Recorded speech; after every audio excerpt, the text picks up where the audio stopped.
Eller nej. Høj op!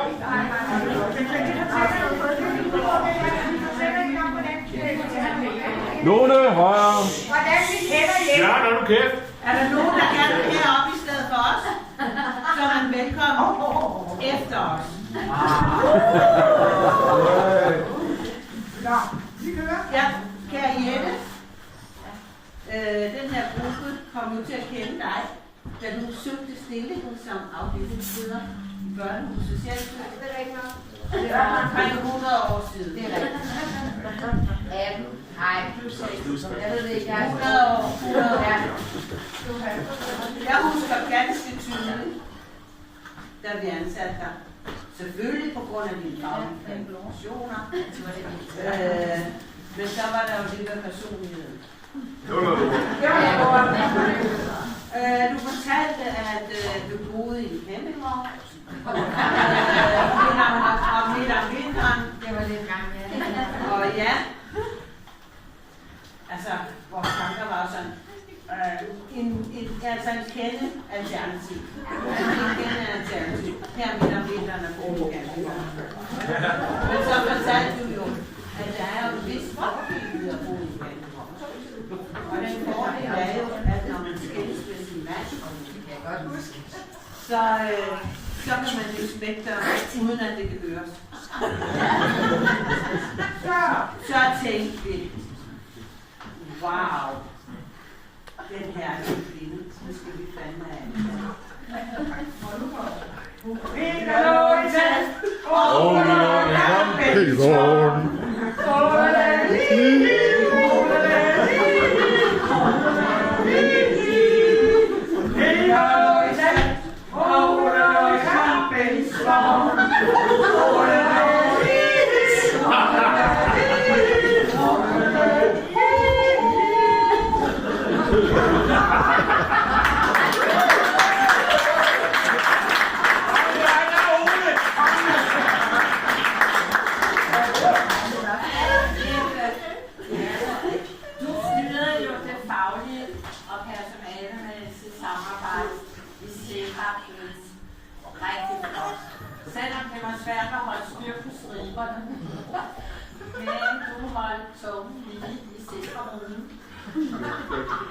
Personalet i Zebrastallen, de var ikke nemt tøjle, men det klarede du. Og når vi mødtes i førervognen, så var det altid en fornøjelse at løse problemer og samarbejde med dig. En sidegevinst ved dig er, at du er altid skide god til at finde på udklædning og ting og sager til fester. Vi har holdt bilstarten. Ja. Med bodybuilding. Og kommerfest. Og for ikke at tale om kransekalats. Men husk at du også vores sommerfest på Bakken med Susanne Lana.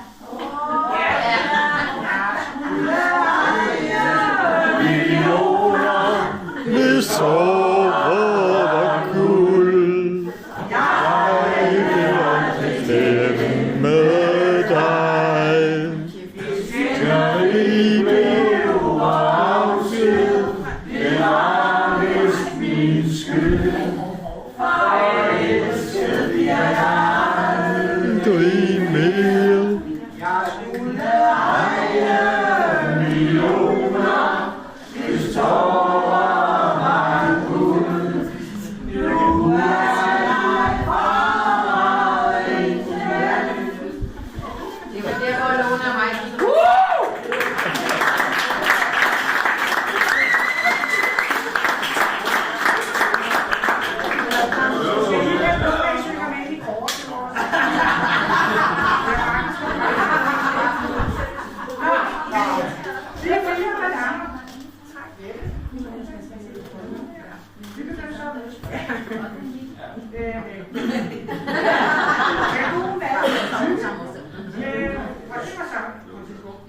Så vi på weekendtur til Susans sommerhus. Og vi var med, og vi sad og snakkede af i campingcaféen. Vi snakkede om stort og småt børn, men børnedom, alt muligt. Vi spillede spil, og så fandt vi også på, at vi skulle spille sange til vores begravning. Men på et tidspunkt, så introducerede Susan os for, at vi skulle lære kunsten at finde svamp.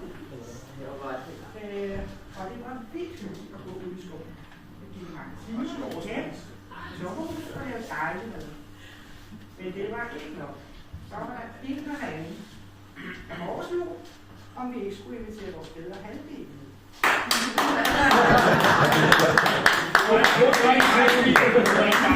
Det var lidt af et sats, men det viste faktisk, at de gik rigtig godt i spil sammen. Som virkede det der. Og skulle det så vise sig, at svampen var giftige, så kunne vi lige så godt få omgang alle sammen på en gang. We'll all go together when we go. Den smager aldrig godt og vel, og har slet ingen larver. Den dufter skøn af aprikos, du får vel ikke mere rust. I kurvene fylder vi alt, hvad vi kan, så meget som vi når Radio Han.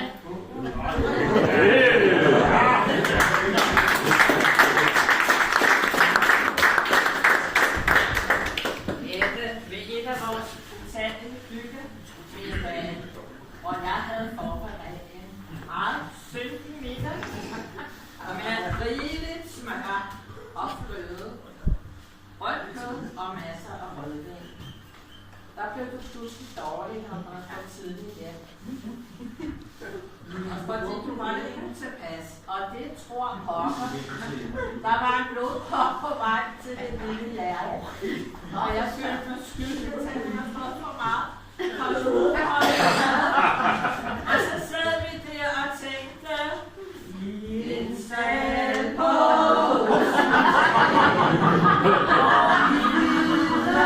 sengesov, lå en lille brystvægige, syg og bleg med gyldenhår. Lå en lille brystvægige, syg og bleg med gyldenhår.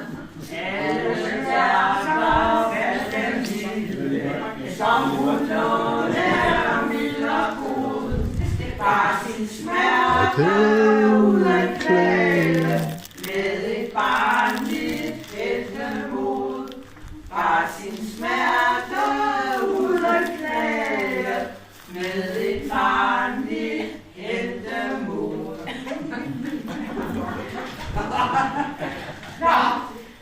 Ja, nu kommer det. Nu gør det.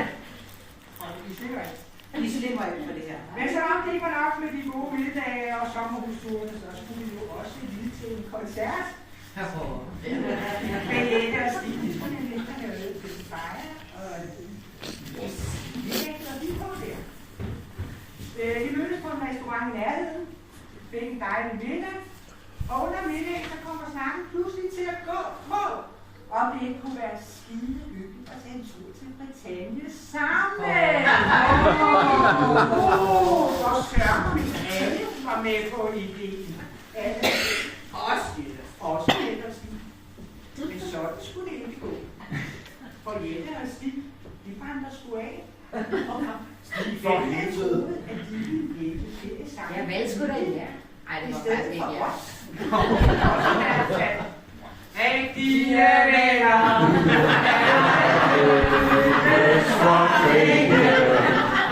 rigtige venner, kan ej købes for guld. Rigtige venner, er ej noget, man køber. For dem er status og rigdom lige et nul. Undskyld!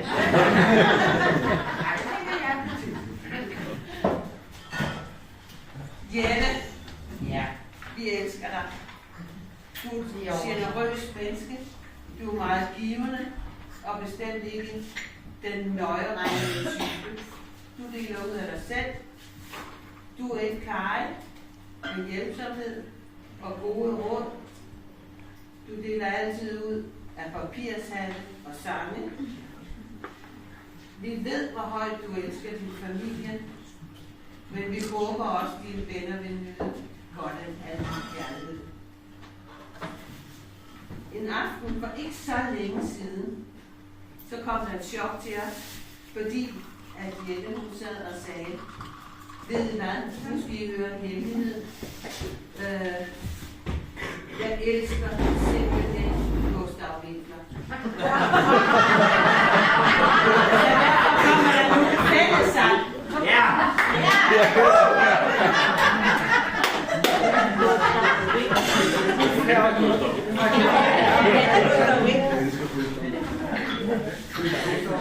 Han har været død rigtig meget.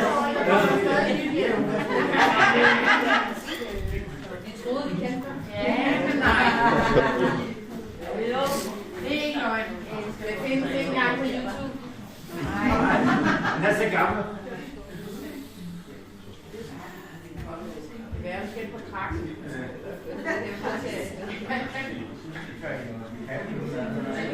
Kan jo uden Ja, at...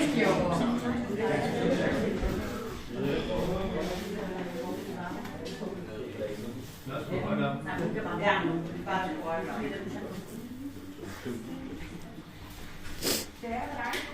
Det er for dig. Hvem fanden er Gustav? Den er god med dig.